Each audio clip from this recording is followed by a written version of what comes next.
We think of AI. Think of AI in golf. Is AI going to help us get around a golf course easier? Right now, probably not. So what AI might do in the future, though, is it might actually help us be better golfers. It could look at, by nanosecond, your golf swing, analyzing the most minute parts. It could look and work out you've got a dodgy knee, and it knows everything about your game. And it's worked out there's no point in telling you to do this because it's just not going to work.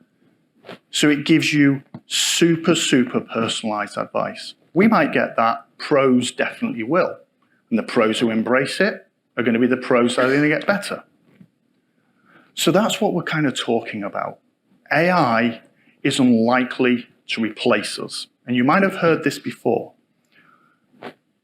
But the people who are using it and embracing it and taking it as a tool, they might replace you because they're going to be so much further ahead of you in terms of capability in being efficient.